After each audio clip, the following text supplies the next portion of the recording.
Good morning everyone. Score 100% इन CBSE maths में मैं आज फिर एक नई क्लास लेके आया हूँ आपके सामने। मेरी डिफरेंशिएशन की सीरीज खत्म हो गई। इसके बाद स्कोर 100/100 इन सीबीएसई मैथ्स। अब यहाँ पे जो मैं एक चैप्टर लेके आया हूँ वो उसमें ज़्यादातर स्टूडेंट को इंटरेस्ट नहीं आता।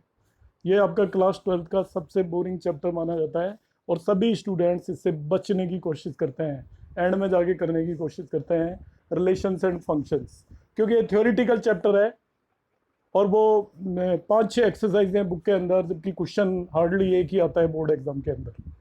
ये मेरा पार्ट 1 है और इसको आप जरा ध्यान से देखेंगे, आपका इंटरेस्ट क्रिएट होगा, ये मेरी गारंटी है। और आपको क्वेश्चन तो पक्का करना आएगा ही जो भी आपकी एग्जाम में आने वाला है, क्योंकि अब एनसीईआरटी पढ़ेंगे तो उसमें थ्योरेटिकल क्वेश्चंस कई सारे दिए हुए हैं और जिनका मैथमेटिक माइंड उतना शार्प नहीं है उन्हें वो थ्योरेटिकल क्वेश्चन समझने में प्रॉब्लम आती है। तो मैंने ऐसे क्वेश्चंस लिए हुए हैं जो कि एग्जाम में आते हैं। इस तरीके के क्वेश्चंस आप कर लेंगे। इसमें ऑप्शन भी आता है, आपको एक दूसरी चीज बता देता हूं, तो आपका सर्टेनली क्वेश्चन जाते ही एकदम से हो जाएगा। करना बहुत ईजी है, सबसे ईजी है आपका रिलेशंस एंड फंक्शंस, मगर उसमें कंडीशन एक ये है कि आप क्वेश्चंस को जरा प्रैक्टिस करें। आप सोचेंगे मैं करूंगा ही नहीं, हो जाएंगे, ऐसा पॉसिबल नहीं है। मैंने कुछ एक बहुत सेलेक्टिव इंपॉर्टेंट क्वेश्चंस लिए हैं और वो आपके 100 मार्क्स लाने में आपकी हेल्प करेंगे। उनमें से आप देखिए, सबसे पहला क्वेश्चन है मेरा, ये 2020 दिस ईयर बोर्ड एग्जाम का क्वेश्चन है। देखिए, इससे सिंपल कोई क्वेश्चन हो नहीं सकता। यहाँ देखिए f x equal to 4x+3/6x-4 दे रखा है। एक्स नॉट इक्वल टू 2/3 इसलिए दिया होता है कि किसी भी फंक्शन का डिनोमिनेटर 0 हो जाए तो वो डिफाइंड नहीं होता। तो x इक्वल टू 2/3 रख दे तो डिनोमिनेटर 0 हो जाता है, इसलिए यहाँ पे x is not equal to 2/3 दिया हुआ है। अब आपसे कह रहा है then show that f of fx equal to x for all x not equal to 2/3 also write inverse of f। Also write inverse of f। ये बहुत ज्यादा सिंपल क्वेश्चन है, इससे ज्यादा सिंपल कोई क्वेश्चन आ नहीं सकता बोर्ड एग्जाम में। 4 मार्क का एक ही क्वेश्चन था और चुटकियों में कर दिया बच्चों ने। देखिए आप भी करोगे इसको। एफ ऑफ एफ एक्स लेना है तो उसको एफ ऑफ ब्रैकेट के अंदर एफ एक्स लिखा। अब एफ एक्स की जो ये वैल्यू दी हुई है इसको इस एफ एक्स की जगह लिख दीजिए। तो एफ ऑफ 4x+3/6x-4 हो गया। जिसको निकालना आता है वेल एंड गुड है, नहीं निकालना आता है वो मेरी इस चीज को ध्यान से समझ ले। क्या करना होता है, आपको निकालना है F of this thing. Clear? F of x दिया है this thing 4x+3/6x-4। This side x की जगह यहाँ पे जो लिखा हुआ है दूसरी साइड भी x की जगह वही रख दीजिए। F x equal to 4x+3/6x-4 दिया हुआ है। जब यहाँ पे x है, अब x की जगह जब 4x+3/6x-4 लिख देते हैं इसमें और इसमें डिफरेंस देख लीजिए, तो राइट साइड में भी x की जगह ये पूरी की पूरी टर्म आप रख देंगे। एफ ऑफ 4x+3/6x-4 निकालने के लिए in this one particular expression आप इस x को इस पूरी टर्म से रिप्लेस कर देंगे। तो देखिए मैंने नेक्स्ट स्टेप में इस x को पूरी टर्म से रिप्लेस कर दिया है। x की जगह क्या लिख दिया है, 4 ऑफ x था, यहाँ पे 4x था तो 4x की जगह ये पूरी टर्म रख दी है, +3 एज इट इज। ऐसे ही डिनोमिनेटर में 6 ऑफ x की जगह पूरी टर्म रख दी है, -4 एज इट इज। इसको सिंप्लीफाई करिए, सिंप्लीफिकेशन बड़ा सा सिंपल है, एलसीएम ले लीजिए, x आ गया। तो f of x equal to x proof हो गया। देखिए first part is very easy, second part बताता हूँ इनवर्स कैसे निकालते हैं। आपको मजा आ जाएगा करने में। आप सोचोगे यार इससे बचना तो बेकार था, इससे इजी तो कोई चीज ही नहीं है। इनवर्स निकालने का बहुत ज्यादा इजी तरीका है, बच्चों का खेल है, वेरी सिंपल। आप क्या करेंगे, देखिए इनवर्स निकालने के लिए एफ एक्स को वाई रख दो बस। मैंने यहाँ एफ एक्स को वाई रख दिया।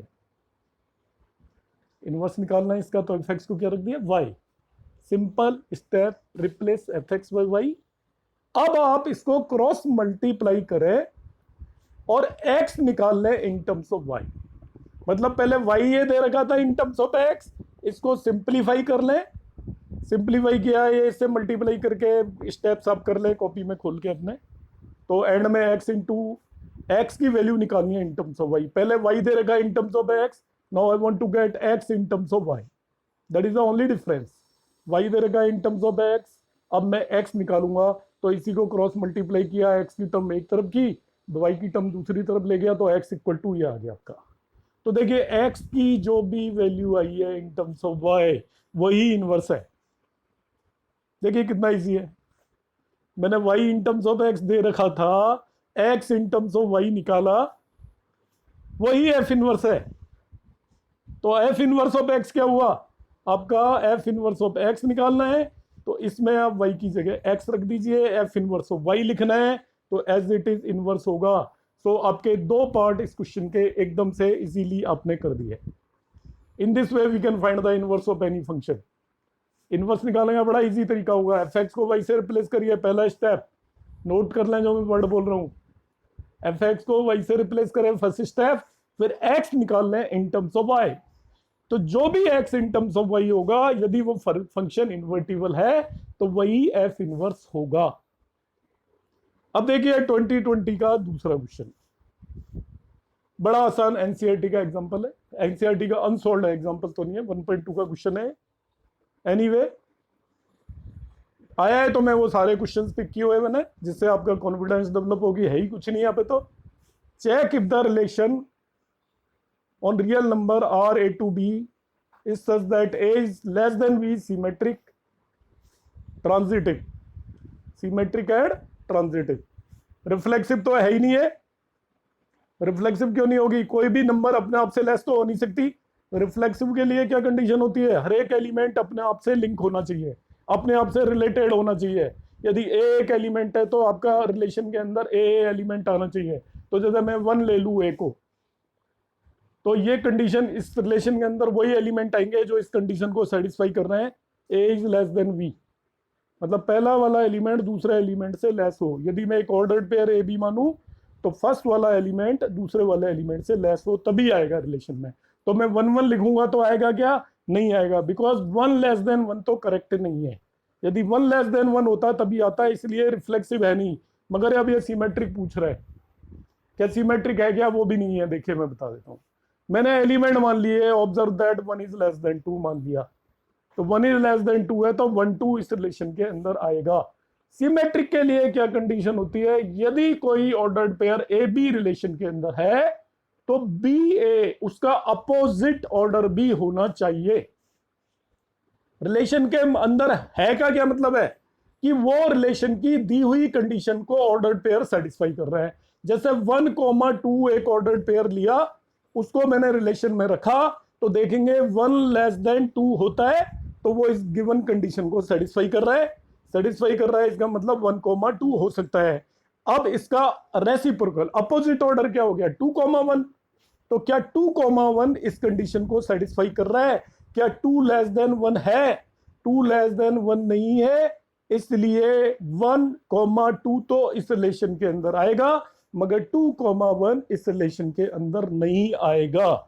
यदि 1, 2 आ रहा है और 2, 1 भी इस रिलेशन के अंदर ऑर्डर्ड पेयर आ जाए तो सिमेट्रिक हो जाती। इन जनरल यदि कोई ऑर्डर्ड पेयर ए बी रिलेशन के अंदर है तो उसका opposite order pair b a b हो जाए उसी रिलेशन के अंदर। हो कैसे जाएगा, वो उस गिवन कंडीशन को सेटिस्फाई करेगा। जैसे इसमें कंडीशन दे रखी है a is less than B, ए का मतलब पहला एलिमेंट दूसरे से लेस होना चाहिए, तो मैंने लिखा 1 2, तो ये उस कंडीशन को सेटिस्फाई कर रहा है, 1 लेस देन 2 है। अब इसका अपोजिट ऑर्डर में आप लिखोगे तो 2 1 हो जाएगा।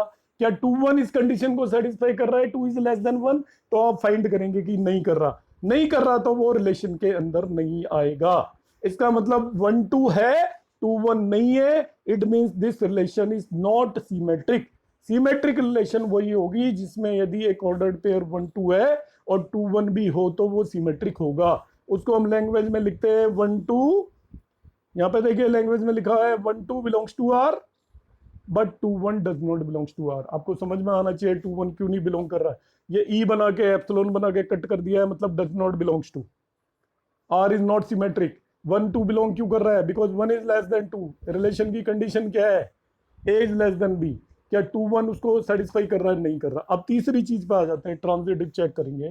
ट्रांजिटिव ये होगी मैंने लिखा पहले ट्रांजिटिव में क्या होता है, 3 ऑर्डर पेयर लेंगे, ए बी, बी सी और फिर ए सी।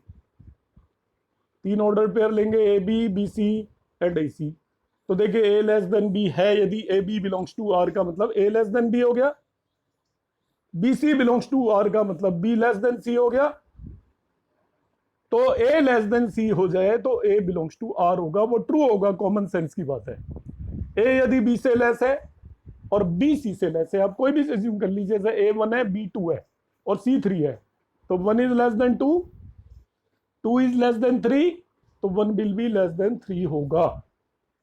If A is less than B, B is less than C, तो definitely A less than C होगा। आप कोई भी एग्जांपल माइंड में कैलकुलेट कर लीजिए। ए सपोज मैंने ले लिया 3, बी ले लिया मैंने 8 और सी ले लिया मैंने 7, तो वो 9। तो देखिए 3 लेस देन 8 है, एक कंडीशन, 8 लेस देन 9 है, तो 3 लेस देन 9 होगा पक्का।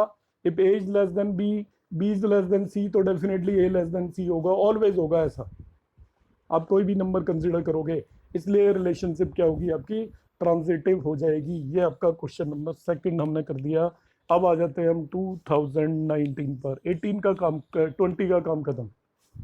2019 में भी जो ये क्वेश्चन आया है, ये आपका एनसीईआरटी का क्वेश्चन है। Show that relation R on the set of Z of all integers. Z लिख दिया और वो ये बाकी भी चीज नहीं लिख रहा है, तो आप समझ जाइएगा कि ये जेड जो सेट होता है, this the set of all integers. Integers को जेड से रिप्रेजेंट करते हैं। यहाँ पे एक रिलेशन में जो एलिमेंट आएंगे ऑर्डर्ड पेयर ए बी, वो इस कंडीशन को सेटिस्फाई कर रहे होंगे कि 2 डिवाइड्स ए माइनस बी, दोनों के डिफरेंस को 2 डिवाइड करेगा। उस रिलेशन के अंदर जो भी एलिमेंट आएंगे, समझ जाइए 2 डिवाइड्स ए माइनस बी का मतलब उस रिलेशन में दो जो भी एलिमेंट आए, जैसा पहला आया 1, तो दूसरा वो आएगा कि दोनों का डिफरेंस 2 को डिवाइड करे। दूसरा 3 आ सकता है, 1,3, 1,5, 1,21 आ सकता है, 2,4 भी आ सकता है। मतलब वो सभी एलिमेंट आ सकते हैं जिनका difference a minus b 2 divide करता हो। अब सबसे पहले मैं इसको रिफ्लेक्सिव के लिए चेक करूंगा। रिफ्लेक्सिव रिलेशन कोई तब होती है जब हर एक एलिमेंट अपने आप से रिलेटेड हो। 1 1 होना चाहिए उसके अंदर, 2 2 होना चाहिए, 5 5 होना चाहिए। ये इंटीजर्स में दे रखी है, तो इंटीजर तो आपको पता है सारे शुरू हो जाते हैं -1, 0, 1 2 3 4 5। तो 1 1 2 2 3 3 4 4 5 5 सभी रिलेशन के अंदर हो, तभी रिलेशन रिफ्लेक्सिव होती है। यहाँ पे देखिए आपका हम प्रूव करेंगे। सपोज हमने कोई भी इन जनरल कंसिडर कर लिया, ए बिलोंग्स टू आर, करेगा क्या देखते हैं। दोनों का डिफरेंस लिया a माइनस ए, वो आया 0। 0 को हर एक नंबर डिवाइड करती है, 0 को हर एक नंबर डिवाइड करते हैं, तो 2 भी 0 को डिवाइड करेगा। तो 2 यदि 0 को डिवाइड करेगा, इसका मतलब a बिलोंग्स टू r हो जाएगा। किन्हीं भी दो नंबर्स का डिफरेंस ऑलवेज 0, सेम 2 नंबर्स का डिफरेंस 0 होता है और 2 से डिवाइड करता है। इसलिए as per this given condition your a will be related to a होगा, इसलिए रिलेशन रिफ्लेक्सिव हो जाएगी। अब हम देखेंगे सिमेट्रिक, बड़ा सिंपल है। सिमेट्रिक में क्या होता है, यदि मैं एक ordered pair A B belongs to R मानूं, तो बी ए बी आर में होना चाहिए। इतनी सिंपल सी चीज है। जब 1 3 है तो 3 1 भी होना चाहिए, तो सिमेट्रिक है। 1 7 है तो 7 1 भी होना चाहिए, तो सिमेट्रिक है। 1 11 है तो 11 1 भी होना चाहिए, तो सिमेट्रिक है। तो देखिए इसको सिमेट्रिक प्रूव करना कितना इजी है। ये कह रहा है दो नंबर्स का डिफरेंस ए बी है, इसका मतलब A minus B is divisible by 2। ये पहले से ही गिवन है एक तरीके से, क्योंकि a B ordered pair relation में है, ऐसा मान के चलेंगे। है it means a minus B is divisible by 2। तो b minus a divisible by 2 होगा कि नहीं होगा। जब a माइनस बी 2 से डिवाइड हो रहा है, तो b माइनस ए तो 2 से डिवाइड होगा ही ना भाई, क्योंकि a माइनस बी यदि +2 आ रहा है तो b माइनस ए -2 आएगा। a माइनस बी +8 आ रहा है तो b माइनस ए -8 आएगा। जब +8 डिवाइड हो रहा है 2 से, तो -8 भी डिवाइड होगा। इसका मतलब यदि a minus B is divisible by 2, तो b minus a will be also divisible by 2 होगा। अब b minus a divisible by 2 हो गया, तो b a belongs to R हो गया, इसलिए ये आपकी रिलेशन सिमेट्रिक हो गई। तीसरा क्वेश्चन आता है ट्रांजिटिव का। Third one is about transitive. Transitive में क्या होगा, ऐसा मानते हैं, वहां पे दो ऑर्डर्ड पेयर मिलेंगे, A B belongs to R, A B, A comma B. फिर दूसरा ऑर्डर पेयर दूसरे एलिमेंट से शुरू होगा, B comma C belongs to R. A B belongs to R आएगा और B comma C belongs to R, ये दोनों हम मान के चलते हैं। देखिए A comma B belongs to R, B comma C belongs to R, ये एलिमेंट कॉमन लिया दोनों में। अब यदि ए comma C belongs to R हो जाए, ये पहले वाले ऑर्डर्ड पेयर का पहला एलिमेंट, दूसरे वाले ऑर्डर्ड पेयर का दूसरा एलिमेंट, तो उसको हम ट्रांजिटिव रिलेशन बोल देते हैं। ऐसी कंडीशन देखी जाती है। अब यहाँ पे पहले दो केस हम लेके ही चलेंगे कि A B belongs to R, मानेंगे कि A B belongs to R है, तो A B belongs to R का मतलब A minus B is multiple of 2 या डिविजिबल बाई 2। तो ए माइनस बी क्या हो जाएगा, यदि डिविजिबल बाई 2 है तो 2 इंटू समथिंग, जिसको मैंने यहाँ पे 2p लिख दिया है। B C belongs to R भी है, ये भी लेके चलेंगे पहले से ही। जब b C belongs to R है, इसका मतलब b minus C is also divisible by 2, तो बी माइनस सी भी 2 का मल्टीपल हो गया। अब हमें प्रूव करना है कि ए सी बिलोंग्स टू आर। वो कब प्रूफ होगा, यदि ए माइनस सी भी डिविजिबल बाई 2 हो जाए तो हमारा काम हो गया। तो क्या करेंगे, ए माइनस बी को हमने 2p लिखा, बी माइनस सी को हमने 2q लिखा, ए माइनस बी को 2p और बी माइनस सी को 2q लिख दिया।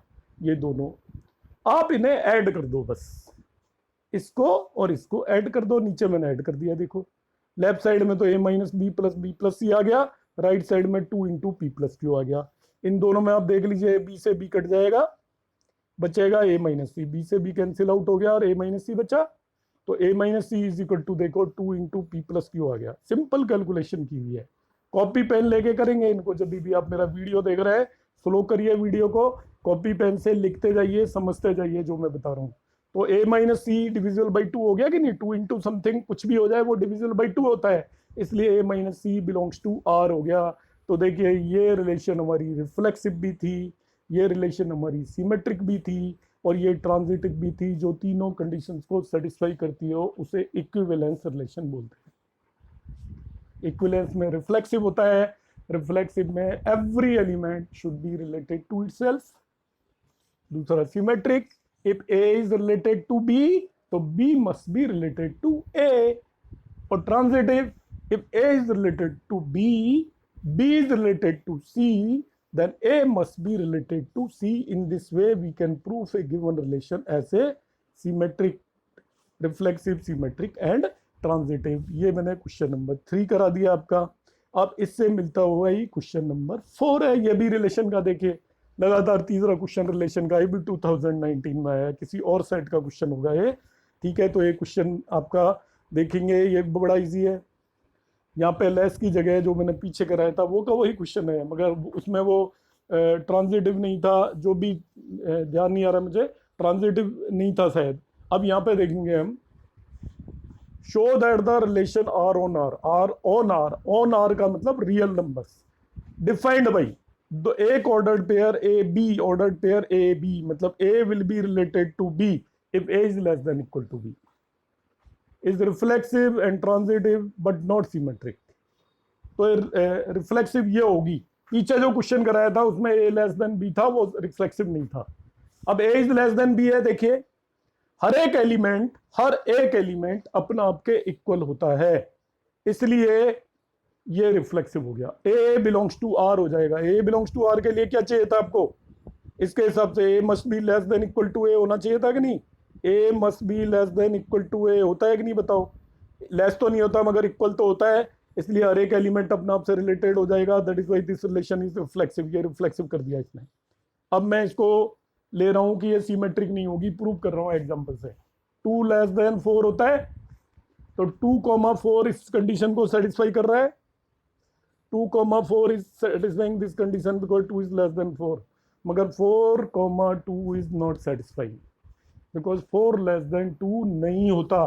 तो देखिए ए बी एक रिलेशन के अंदर एलिमेंट है, मगर बी ए रिलेशन के अंदर एलिमेंट नहीं है, इसलिए this relation is not symmetric. ये रिफ्लेक्सिव है मगर सिमेट्रिक नहीं है। सिमेट्रिक होने के लिए एक जिस भी ऑर्डर में ऑर्डर पेयर यदि रिलेशन में आ रहा है उसका अपोजिट ऑर्डर भी आना चाहिए। अब मैं इसको देखूंगा ट्रांजिटिव के केस में। ट्रांजिटिव में if A is less than B, B is less than equal to C, अभी करा है मैंने आपको, तो A will be less than C होगा, अभी पीछे ही करा है, तो A C belongs to R हो जाएगा। जैसे आपको मैं एग्जांपल ले लूँ, 2 लेस देन 3 है, 3 लेस देन 4 है, तो definitely 2 will be less then 4 होगा। इसलिए ट्रांजिटिव की कंडीशन ये सेटिस्फाई करेगी ऑलवेज। तो this relation is reflexive, symmetric but not transitive. ये मैंने रिलेशन के यहाँ पे 3 क्वेश्चन लिए हैं, स्टार्टिंग का वीडियो है। मैं अभी आपको 4 क्वेश्चन पे यहाँ पे अभी वो कर रहा हूँ। इसमें अराउंड मेरे पास 24-25 क्वेश्चन हैं, तो I will take 5 videos of 20 minutes each. 20 minute 5 video means total 100 minutes, means 1.5 hour में आपका रिलेशन फंक्शन बिल्कुल एग्जाम के हिसाब से तैयार हो जाएगा। मगर प्री कंडीशन ये है कि मैं जो भी क्वेश्चंस करवा रहा हूँ उन्हें आप प्रॉपरली नोट डाउन करें, शुरू से एंड तक पूरा का पूरा क्वेश्चन नोट डाउन करें, उसको अंडरस्टैंड करें, उसको लिख के देखें। क्योंकि रिलेशन फंक्शन में कई बार ये भी डिफिकल्टी आती है, हमें समझ में आ रहा होता है पर लिखना क्या है ये नहीं पता लगता।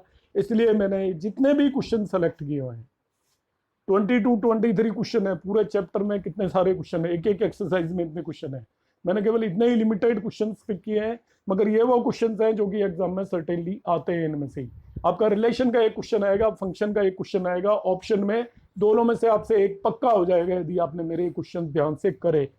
पर ये सब आपको अच्छे से करने आने चाहिए, इनमें कोई किसी तरीके का डाउट नहीं होना चाहिए। तो लगातार मैंने 3 आपको रिलेशन के क्वेश्चन यहाँ पे पिक किए थे, जिससे कि रिलेशन आपका पक्का हो जाए, रिलेशन करना आपको अच्छे से आ जाए। तो आप इन सभी क्वेश्चंस को अच्छे से नोट करिए और प्रॉपरली कर लीजिए, सर्टेन कर लीजिए कि आपको करना आ जाता है। इसमें सारा का सारा कॉन्सेप्ट भी मैंने बता दिया है कि रिफ्लेक्सिव रिलेशन कब होती है, सिमेट्रिक कब होती है, ट्रांजिटिव कब होती है, और तीनों कोई भी रिलेशन हो जाए तो वो इक्विवेलेंस रिलेशनशिप हो जाती है। ओके, आज के लिए इतना काफी। Thanks all, good day.